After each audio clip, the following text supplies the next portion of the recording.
Hi friends, good morning. So பாருங்கள், market நம்ம trade deal சொல்லியிருந்தோம்ல, அந்த ட்ரேடு வரால் இப்போ மார்க்கெட் பார்த்திங்கன்னா கேப் டவுன். காலையிலே பார்த்திங்கன்னா ஒரு 100 பாயிண்ட் இறங்கிச்சு.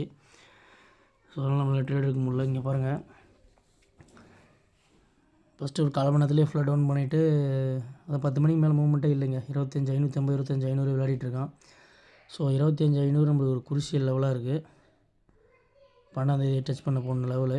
ஸோ எப்படி இருக்குன்னு பார்ப்போம். ஸோ நான் எந்த ட்ரேடும் எடுக்கலை இன்றைக்கி, ஏன்னா ஒன்றும் ஆப்பர்ச்சுனிட்டி கரெக்டான அமையல. ஆக்சுவலாக இன்றைக்கி வந்து நான் டவுனாகவும் தெரியும். சரி, காலைலங்காட்டியும் கேப் அப் ஒரு 10-20 பாயிண்ட் க்ரீனில் இருந்தால் நம்ம புட்டில் போட்டுடலாம், இல்லை ஒரு 30 பாயிண்ட் இருந்தால் புட்டில் போகலான்னு நினச்சேன். ஆனால் இன்னும் சூழ்நிலை அமையல. நான் எந்த ட்ரேடும் பண்ணல. ஸோ பேலன்ஸ் 10,000 அப்படியே இருக்குது. ஸோ வெயிட் அண்ட் வாட்ச் பண்ணுவோம். ஏன்னா 12 மணிக்கு மேலே ஆயிடுச்சு. இன்றைக்கி ஆப்பர்ச்சுனிட்டி நாளைக்கு கிடைக்குமான்னு பார்க்கலாம். ஸ்டாக்ஸ்லாம் அடி வாங்க, பலத்தை அடி வாங்கியிருங்க. 134 மைனஸ், மொத்தமாக 500 லாஸில் இருக்குது. ஸோ மரைனில் 116, ஏற்கனவே ஒரு 100 ப்ளஸில் இருந்தது. இதெல்லாம் ஒரு 10 நாளைக்கு முன்னாடி. ரிலையன்ஸ் பாருங்கள், கிட்டத்தட்ட மொத்தமாக போயிடுச்சு. 150 ப்ராஃபிட் வச்சுருந்தேன். ஆவினா 500 இருந்தது, அப்பயே நான் எடுக்காமல் போயிட்டேன். எல்லாமே பார்த்தீங்கன்னா லாஸ் தான் ஃபுல்லாக. ஸோ கோல்டு பீஸ் மட்டும் ஏறிட்டு இருக்குங்க, 12% கணக்கு தெரியாமல். அதிலே ஒரு 10,000 போட்டுடலாம் பொழுது. ஓகே, பார்ப்போம். அதுதாங்க இப்போ வந்து பார்த்திங்கன்னா இந்த மாதிரி டைமில் இங்கே பாருங்கள், ஒரு ஏற்றமும் ஒரு இறக்கத்தை கொடுக்கும்.